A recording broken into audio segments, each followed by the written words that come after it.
WCTV Eyewitness News. The Good Morning Show starts now. Good morning and welcome back into the Good Morning Show. I'm Lenitra Bennett. And I'm Rob, sitting on the anchor desk again for you this morning. Yes. I will have all the weather information coming up. It's practically the easier part of my job this morning because we've got more of the bonus weather to talk about. Got some fog to deal with too. We'll get to all that, but first we actually have some breaking news to get to. Police across North Florida are searching for this man, 33-year-old Gregory Ryan Medema. Taylor County deputies saying he shot one of their own on US 19 last night.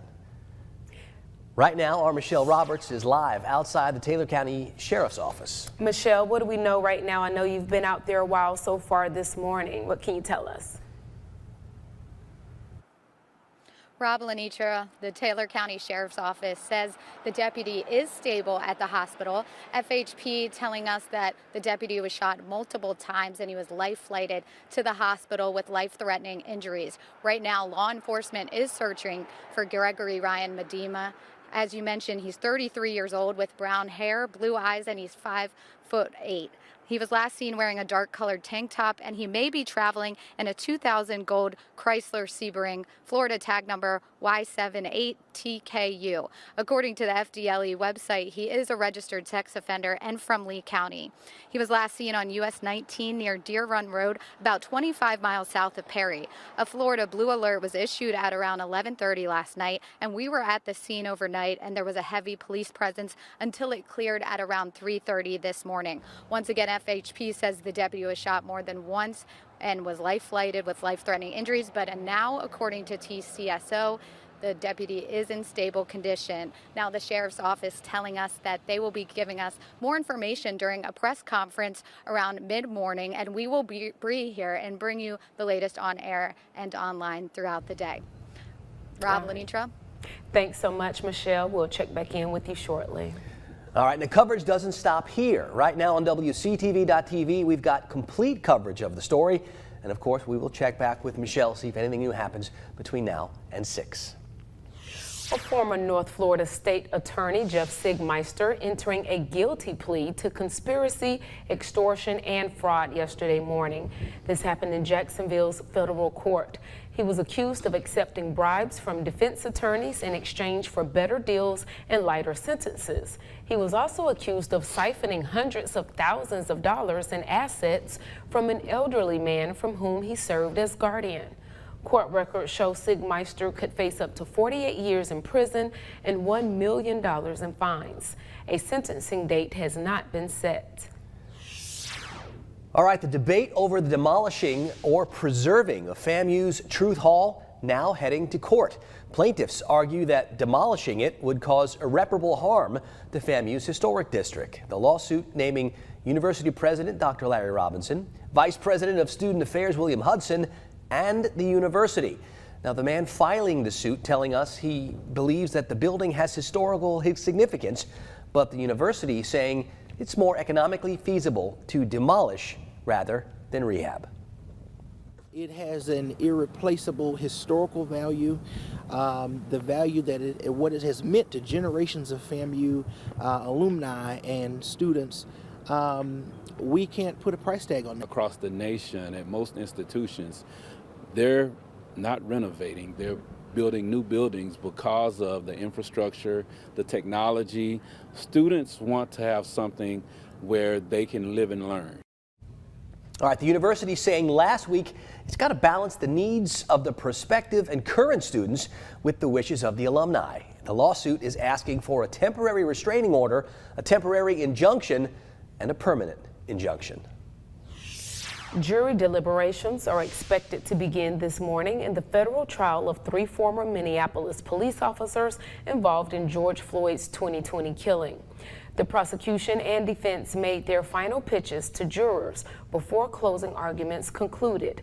As Mandy Gaither reports, the men could face up to life in prison if convicted.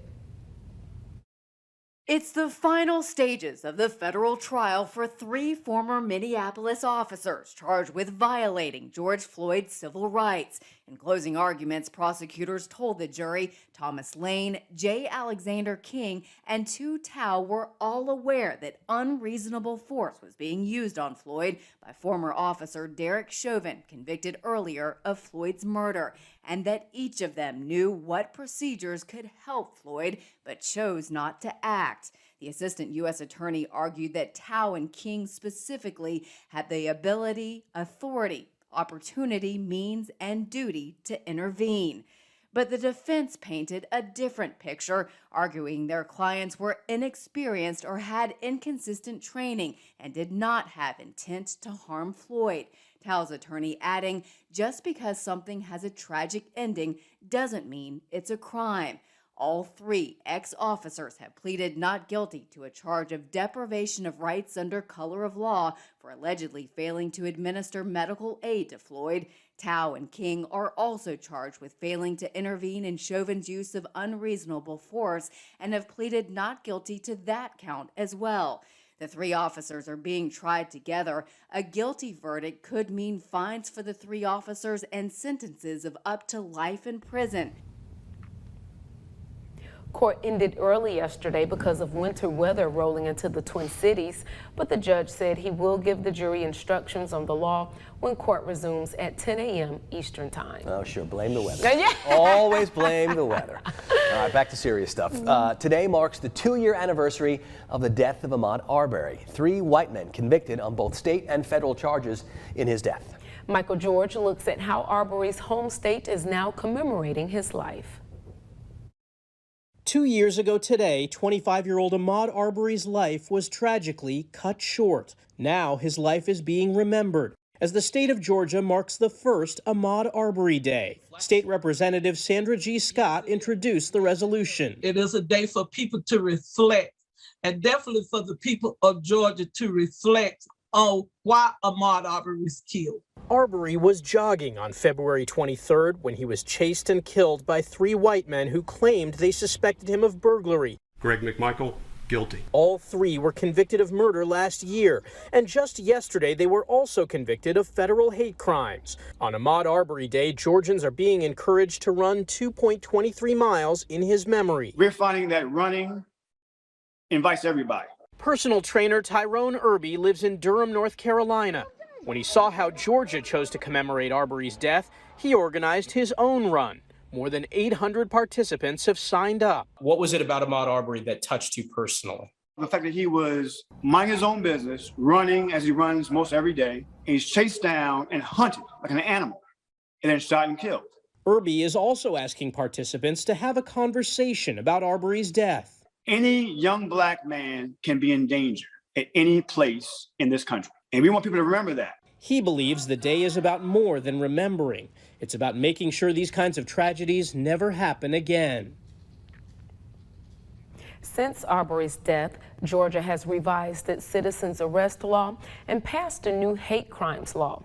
All 3 men convicted of his murder are serving life sentences. Only one of them, William Roddy Bryan, has the possibility of parole after 30 years.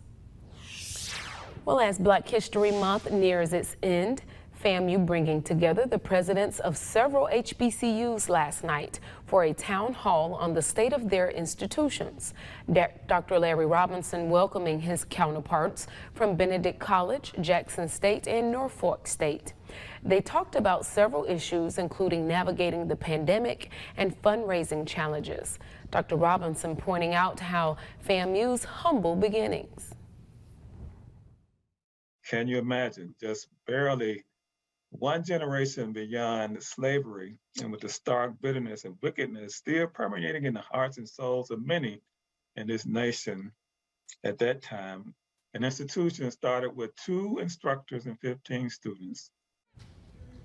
Robinson says FAMU's history is now deeply tied to the legacy of its alumni and all they have accomplished. Or shall I say we have accomplished. The time now 5:40. And Rob is back at the weather wall right now to let us know what is happening on this Wednesday. Rob, is the fog going to clear out? That is our one concern this morning. The longer the fog lingers, the slower the temperatures climb. And I do think this fog's got the legs to stick around maybe past 9, 10 o'clock. Some spots near the coast even longer than that. So we'll find a few areas where the temperatures are going to be maybe a little bit uneven as they rise, but eventually everybody warms up just fine this afternoon. Going to be a lot like it was yesterday with decent amounts of sunshine. And I really do think we've got a pretty good shot to get into the low 80s for daytime highs. A record high for this day is 83 degrees at the Tallahassee airport, and we could get awfully close. Now, we've got this dense fog advisory in effect for almost the entire area, save for some of the I-75 corridor over towards Hamilton, Eccles counties. I think for most of us, this fog is going to be pretty stubborn, at least through 8 o'clock this morning, and likely lingering a little longer than that. So just be patient out there. Give yourself a little extra time to get to your destinations. You know the vermin will be out there lurking. Always low beam headlights in those areas of fog. The high beam ones just make it even harder to see. Here are the temperatures around the area, from a 55 in Perry to a 63 in Dothan, Alabama. Most of us are in that 55 to 60 range, and I do expect to see similar morning starts tomorrow and Friday. Very warm for this time of the year, but certainly not uncomfortable. I don't see a lot on the satellite radar composite. I can't rule out maybe a little drizzle and mist in some of that fog. The real big stuff today is going to be off to our north again and way out to the north and west. They're expecting some real sloppy wintry weather from North Texas through Oklahoma and Arkansas and Missouri. And as that continues to move east, it's set up the wrong way to come into the southeast. It's moving from south and west to north and east, and that's the way those winds that steer everything in the upper part of the atmosphere are situated. And as long as that stays the way it will, and I think it's going to stay that way into the upcoming weekend, then we continue with the good stuff and the bonus weather around here, bringing in those warm southerly breezes, which will also bring in some of that moisture, and that's where the morning fog going to come from. Here's a look at the forecast for the next couple of days. That's a lot of numbers that start with an 8 for late February. I think this is the way it stays into the upcoming weekend. More of the bonus weather. And then as we get some changes by Saturday, Sunday, I don't expect to drop back into the freezer. And right now, it doesn't look like we're expecting big thunderstorms. Maybe if we're lucky, we can find some scattered rain chances. Maybe. We've got a few days to work on that for you.